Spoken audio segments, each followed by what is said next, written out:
കോഴിക്കോടുള്ള മലയോര പ്രദേശത്തുള്ള ഒരു ഗ്രാമത്തിലാണ് കുഞ്ഞാമിനയുടെ വീട്. ഹമീദായിരുന്നു ഭർത്താവ്. അവരുടെ വയസ്സായ ഒരു മാതാവും കൂടെ ഉണ്ടായിരുന്നു. കുഞ്ഞാമിനയെ വിവാഹം കഴിച്ചു കൊണ്ടുവരുന്ന അവസരത്തിൽ ആരോഗ്യവാനായ ഹമീദ് കൂലിവേലകൾ ചെയ്തായിരുന്നു അവളെ നോക്കിയിരുന്നത്. അതിനിടയിൽ അവർക്കൊരാൺകുഞ്ഞ് പിറന്നു. നല്ല ഓമനത്വമുള്ള മകൻ. അവനെ അവർ ഷാഹുൽ എന്ന് വിളിച്ചു. അവൻ്റെ ജനനത്തോടെ ആ കുടുംബത്തിൻ്റെ സന്തോഷം ഇരട്ടിച്ചു. അവൻ്റെ ചിരിയും കളികളും കൊണ്ട് ആ വീട് ഉണർന്നു.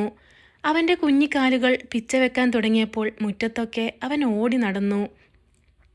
ജോലി കഴിഞ്ഞ് ഹമീദ് വരാൻ വൈകിയാൽ കുഞ്ഞാമിന മകനെയും കൊണ്ട് വീടിന് പുറത്തിറങ്ങി ഹമീദിൻ്റെ വരവും കാത്തിരിക്കും.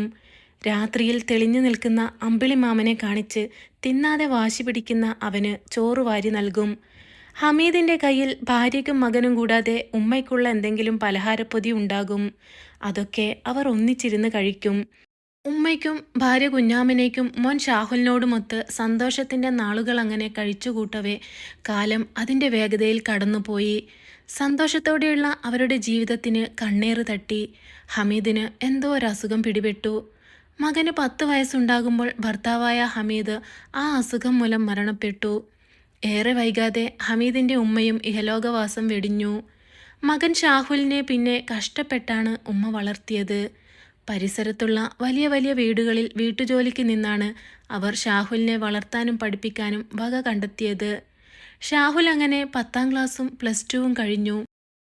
എത്ര കഷ്ടപ്പെട്ടിട്ടായാലും തൻ്റെ മകനെ തുടർന്ന് പഠിപ്പിക്കണമെന്ന വാശിയിലായിരുന്നു ഉമ്മ കുഞ്ഞാമിന.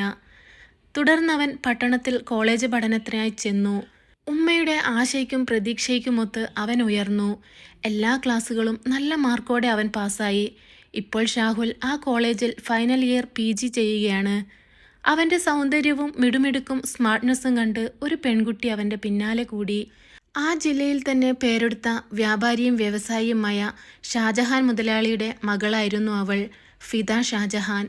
ഫിദ ഒരു കൂട്ടുകാരിയെപ്പോലെ ഷാഹുലിൻ്റെ കൂടെ നടക്കുന്നുണ്ടെങ്കിലും അവളുടെ ഉള്ളിലുള്ള ആഗ്രഹം അവനോട് തുറന്നു പറഞ്ഞില്ല. ഷാഹുലാകട്ടെ തനിക്ക് ഒരുപാട് കൂട്ടുകാരികളും ഉള്ളതിൽ ഒരാളായിട്ട് മാത്രമേ അവളെയും കണ്ടുള്ളൂ. 2 ദിവസം ഷാഹുൽ അവരുടെ PG ബാച്ചിൻ്റെ സ്റ്റഡി ടൂറിന് വേണ്ടി പോയിരിക്കുകയായിരുന്നു. ജൂനിയറായിരുന്ന ഫിദയ്ക്ക് ആ ദിവസങ്ങളിൽ ഷാഹുലിനെ കാണാതെ ഉള്ള ആകെ വീർപ്പ് മുട്ടി. അവൾ തിരിച്ചറിഞ്ഞു താൻ അറിയാതെ ഷാഹുലിനെ സ്നേഹിക്കുന്നുണ്ട്. ഒരു നിമിഷം പോലും കാണാതിരിക്കാൻ പറ്റുന്നില്ല. ഫിദയ്ക്ക് ഷാഹുലിനെ മറക്കാനോ പിരിയാനോ പറ്റുന്നില്ല എന്ന സത്യം അവൾ ഉൾക്കൊണ്ടു. ഷാഹുലിൻ്റെ വട്ടമുഖവും കവിൾത്തടത്തിൽ വിരിയുന്ന ചുഴികളും അത് അവളുടെ ലഹരിയാണ്. തൻ്റെ ഉപ്പാൻ്റെ പണത്തിൻ്റെ പേരിൽ എത്രയോ ആൾക്കാർ അവൾക്ക് വേണ്ടി ക്യൂ നിൽക്കുന്നു. ഒരുപാട് ധനാഢ്യരുടെ മക്കൾ അവളെ ചോദിച്ചു ചെല്ലുന്നു. പഠിക്കണമെന്നുള്ള മകളുടെ ആവശ്യം മുൻനിർത്തി ഷാജഹാൻ അവരെയൊക്കെ എന്തൊക്കെയോ ഒഴിവ് പറഞ്ഞ് പിന്തിരിപ്പിച്ചു. ആരെയും പിണക്കാൻ പറ്റില്ല, എല്ലാവരും സുഹൃത്തുക്കളാണ്. അവരുടെ മക്കൾക്ക് വേണ്ടിയാണ് ആലോചിക്കുന്നത്. സ്റ്റഡി ടൂർ കഴിഞ്ഞു വന്ന ഷാഹുലിനെ കണ്ടപ്പോൾ ഫിദ അവളുടെ ഉള്ളിലുള്ള ആഗ്രഹം ഷാഹുലിനോട് തുറന്നു പറയാൻ തീരുമാനിച്ചു. അവൾ ആ ദിവസം അവനെയും കൂട്ടി ക്യാൻറ്റീനിലേക്ക് പോയി. ഇരുവരും കോഫി കഴിക്കുകയാണ്. ഷാഹുൽ, എനിക്ക് നിങ്ങളെ ഇഷ്ടമാണ്. Will you marry me? അത് കേട്ട് ഷാഹുൽ ഞെട്ടിപ്പോയി. അവൾ എന്താ ഈ പറയുന്നത്? ഇവളുടെ ഈ ഫ്രണ്ട്ഷിപ്പ് കിട്ടുക എന്ന് വെച്ചാൽ തന്നെ ഭാഗ്യമാണ്. അതും ഇപ്പോൾ ഇവൾ ഇവിടെ പഠിക്കുന്നത് കൊണ്ട് മാത്രമാണ് ആ ഭാഗ്യം തനിക്ക് കൈവന്നിരിക്കുന്നത്. അപ്പോഴാണ് അവൾ വിവാഹം കഴിക്കാമോ എന്ന് ചോദിക്കുന്നത്. ഫിദ, എന്താ നീ ഈ പറയുന്നത്? നിന്റെ പൊസിഷൻ എന്താണ്? ഞാൻ വെറും മണൽത്തിട്ട. പോട്ടെ, എന്താ നീ ഇപ്പോൾ ഇങ്ങനെ ചോദിക്കാൻ കാരണം? നിനക്കെന്താ പറ്റിയത്? ഷാഹുൽ, സത്യം പറയാലോ, നീ ടൂറിന് പോയപ്പോഴാണ് എനിക്ക് നിന്റെ ഇല്ലായ്മയിലെ ആ മിസ്സിങ് മനസ്സിലായത്. നീ എത്രമാത്രം എൻ്റെ മനസ്സിനെ കീഴടക്കിയിരിക്കുന്നു എന്ന് അപ്പോഴാണ് ഞാൻ അറിഞ്ഞത്. നീ ഇല്ലാതെ എനിക്ക് ജീവിക്കാനാവില്ല. ഞാൻ നിന്നെ സ്നേഹിക്കുന്നു ഒരുപാട്. ഇപ്പോഴാണ് ഷാഹുൽ വീണ്ടും ഞെട്ടിയത്. ഈ പെണ്ണിൻ്റെ മനസ്സിൽ താൻ കയറിക്കൂടിയിരിക്കുന്നു. ഇനി ഇവളെ പിന്തിരിപ്പിക്കാൻ സാധ്യമല്ല എന്ന് അവന് മനസ്സിലായി. തുടർന്ന് അവളുടെ പ്രണയം അവൻ സ്വീകരിക്കുകയായിരുന്നു. അതൊക്കെ പോട്ടെ, വീട്ടിലുള്ളവർ എതിർക്കൂലേ? നിന്നെ സ്നേഹിക്കുന്നത് ഒന്നിനും കഴിവില്ലാത്ത ഞാനാണെന്നറിയുമ്പോൾ അവരെന്ത് കരുതും? ഒന്നിനും കഴിവില്ലാത്ത ആളല്ലല്ലോ, പഠിക്കാൻ ഉഷാറല്ലേ, അതുകൊണ്ട് ജോലി ലഭിക്കും. പിന്നെ ആ ജോലിയുടെ ലേബലിൽ അറിയപ്പെടാമല്ലോ. ശരിയാ, എങ്ങനെയെങ്കിലും ഒരു ജോലി സമ്പാദിക്കണം. അതുവരെ നമ്മുടെ പ്രണയം ആരും അറിയണ്ട. അവർ തീരുമാനിച്ചതുപോലെ പിന്നെ എല്ലാം സൈലൻ്റ് ആയിരുന്നു. ഇതിനിടയിൽ PG പൂർത്തിയാക്കി സർട്ടിഫിക്കറ്റ് ലഭിച്ച ശേഷം ഷാഹുൽ ഒരു വലിയ കമ്പനിയിൽ ജോലിക്ക് ശ്രമിച്ചു. വലിയ ശമ്പളത്തോടുകൂടി ഷാഹുലിന് ജോലി കിട്ടി. തൻ്റെ പഴയ വീടിനെ ഷാഹുൽ അല്പം പുതുക്കി പണിതു. വലിയ സമ്പന്നനല്ലെങ്കിലും പേരിനൊരു ജോലിയും നല്ല വിവരവും വിദ്യാഭ്യാസവും കൂടാതെ സൗന്ദര്യമുള്ള ഒരു ചെറുപ്പക്കാരനെ തൻ്റെ മകൾ സ്നേഹിക്കുന്ന വിവരം ഷാജഹാൻ അറിഞ്ഞു. ആദ്യമൊക്കെ അയാൾ പിന്തിരിപ്പിക്കാൻ ശ്രമിച്ചെങ്കിലും മകൾ കട്ടക്ക് നിൽക്കുകയാണെന്ന് മനസ്സിലായി. തുടർന്ന് അയാൾ ഷാഹുലിന് തന്നെ അവളെ കെട്ടിച്ചു കൊടുത്തു. ഷാജഹാന്റെ കൊട്ടാരത്തിൽ നിന്നും ഷാഹുലിന്റെ കുടിൽ പോലെയുള്ള മൺകട്ടയിൽ തീർത്ത വീട്ടിലേക്ക് അവളെ കല്യാണം കഴിച്ചു കൊണ്ടുവന്നു. ദരിദ്രനായ ഷാഹുലിന് പണക്കാരനായ ഷാജഹാൻ മുതലാളി തൻ്റെ മകളെ കെട്ടിച്ചു കൊടുത്തതറിഞ്ഞ് അയാളുടെ കൂട്ടുകാരും അവരുടെ മക്കളും അയാളെ പുച്ഛിച്ച് കളിയാക്കി. പണത്തെക്കാളും മകളുടെ ആഗ്രഹത്തിനും അവളുടെ സമാധാനത്തിനും സുന്ദരവുമായ ജീവിതവുമാണ് ഞാൻ ആഗ്രഹിക്കുന്നതെന്ന് അവരോടൊക്കെ അയാൾ മറുപടി പറഞ്ഞു. എങ്കിലും ഷാജഹാൻ ഷാഹുലിൻ്റെ പഴയ വീടിരിക്കുന്നതിന് മുമ്പിൽ വലിയൊരു ബംഗ്ലാവ് മകൾക്കും ഭർത്താവിനുമായി പണിതുകൊടുത്തു. തന്നെ അപമാനിച്ച നാട്ടുകാരെ മുഴുവനും വിളിച്ചുകൊണ്ട് അയാൾ അതിൻ്റെ ഗൃഹപ്രവേശന ചടങ്ങ് നടത്തിച്ചു.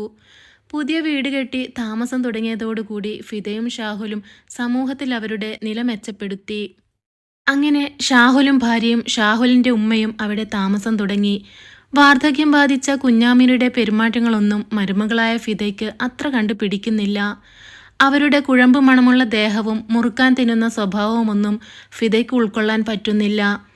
അതുകൊണ്ട് തന്നെ അവർ താമസിക്കുന്ന റൂം വിട്ട് അടുക്കളയിലോ മറ്റു സ്ഥലങ്ങളിലോ വന്നു നിന്നാൽ അവൾ അവരെ വഴക്കു പറയുന്നു. ഉമ്മ എന്തിനാ വെറുതെ ഇവിടെ നിൽക്കുന്നത്? ഒരു റൂമുണ്ടല്ലോ, ഞങ്ങൾ വല്ലതും മിണ്ടിയും പറഞ്ഞു ഇരിക്കട്ടെ. ഉമ്മ റൂമിൽ പോയിക്കോളൂ. അവളുടെ ബന്ധുക്കൾ ആരെങ്കിലും വിരുന്നു വന്നാൽ വർത്തമാനം പറയാൻ ഷാഹുലിൻ്റെ ഉമ്മയും കൂട്ടുചേർന്നാൽ ആ സമയത്ത് ഫിദ ഉമ്മയെ അങ്ങനെ പറഞ്ഞ് ആട്ടും. ഉമ്മ വളരെ ദുഃഖത്തോടെ അവരുടെ റൂമിൽ പോയി കതകടച്ചിരിക്കും. തൻ്റെ പരാതി ഉമ്മ മകനോട് പറഞ്ഞു കൊടുക്കുന്നതിന് മുമ്പായി തന്നെ ഫിദ കയറി ഷാഹുലിനോട് അവരെക്കുറിച്ച് വേണ്ടാത്ത കാര്യം പറഞ്ഞു കൊടുക്കുന്നു. കേട്ടോ ഷാഹുലെ, എന്നിട്ട് ഉമ്മ ഉണ്ടല്ലോ മുറുക്കാൻ തിന്നുകൊണ്ട് അവരുടെ അടുത്ത് പോയി സംസാരിച്ച് അവരുടെ മുഖത്തും അവർ കഴിക്കുന്ന ഭക്ഷണത്തിലുമൊക്കെ മുറുക്കാൻ തുപ്പൽ തെറിപ്പിക്കും. ആണോ? അയ്യോ, കഷ്ടമായിപ്പോയല്ലോ. മാത്രമല്ല ഈ കുഴമ്പ് മണത്ത് എനിക്കിവിടെ നിൽക്കാൻ പറ്റുന്നില്ല. അതുകൊണ്ട് നമുക്ക് ഉപ്പാൻ്റെ ഫിദ പാലസിലേക്ക് പോയാലോ? അയ്യോ, അങ്ങനെ പറയല്ലേ. നമുക്കല്ലേ ഉപ്പ വലിയ വീട് കെട്ടിത്തന്നത്, പിന്നെന്തിനാ? ഇവിടെ എനിക്കൊരു സൗകര്യം കിട്ടുന്നില്ല ഷാഹുൽ. എന്നാൽ നമുക്കൊരു കാര്യം ചെയ്യാം, ഉമ്മയെ നമുക്ക് ആ പഴയ വീട്ടിലാക്കാം. അതാകുമ്പോൾ ഉമ്മാക്ക് നല്ല മാച്ചാകും. ഷാഹുൽ ജോലി കിട്ടിയപ്പോൾ അത് പുതുക്കി പണിത് നല്ല സൗകര്യങ്ങളൊക്കെ ആക്കിയിട്ടുണ്ടല്ലോ. എന്താ ഷാഹുലെ? ശരിയാ ശരിയാ, എനിക്കും അങ്ങനെ തോന്നിയിരുന്നു. ഉമ്മാക്ക് ഇപ്പോഴത്തെ ഈ പുതിയ കൾച്ചർ പിടിക്കില്ല. അവർ അവിടെ സുഖമായി കഴിയട്ടെ അല്ലേ? ഭക്ഷണമൊക്കെ നമുക്ക് അവിടെ കൊണ്ടുകൊടുക്കാം. വേണ്ട ഷാഹുൽ, ഭക്ഷണമൊക്കെ ഉമ്മാക്ക് ഇഷ്ടപ്പെട്ടത് ഉണ്ടാക്കി കഴിക്കട്ടെ. നമ്മളുണ്ടാക്കുന്ന ഫുഡൊന്നും ഉമ്മാക്ക് പിടിക്കൂല. സാധനങ്ങൾ എന്താന്ന് വെച്ചാൽ വേണ്ടുന്നത് വേലക്കാർ വാങ്ങിച്ചു കൊണ്ട് കൊടുക്കുമല്ലോ. ശരിയാ ഫിദ, ഞാൻ ഉമ്മയോട് സംസാരിക്കട്ടെ. ഈ കാര്യം സംസാരിക്കാൻ വേണ്ടി ഷാഹുൽ ഉമ്മയുടെ റൂമിലേക്ക് പോയി. ശരിയാ മോൻ പറഞ്ഞത്, എനിക്ക് ആ വീട് നന്നായി ചേരും. നിന്റെ ഉപ്പ ഹമീദക്കയുടെ ഓർമ്മകൾ ആ വീട്ടിലുണ്ട്. ഞാൻ അവിടെ താമസിച്ചോളാം.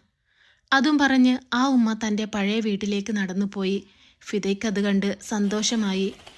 കുഞ്ഞാമിന തൻ്റെ പഴയ വീട്ടിലേക്ക് വന്ന് കട്ടിലിൽ നീണ്ടു നിവർന്ന് കിടന്നപ്പോൾ എന്തോ ഒരു സമാധാനം കിട്ടിയ പോലെ. കുടിലിൻ്റെ ശാന്തതയും സമാധാനവും കൊട്ടാരത്തിൽ ലഭിക്കില്ല. അവർ ആത്മഗതം ചെയ്തു.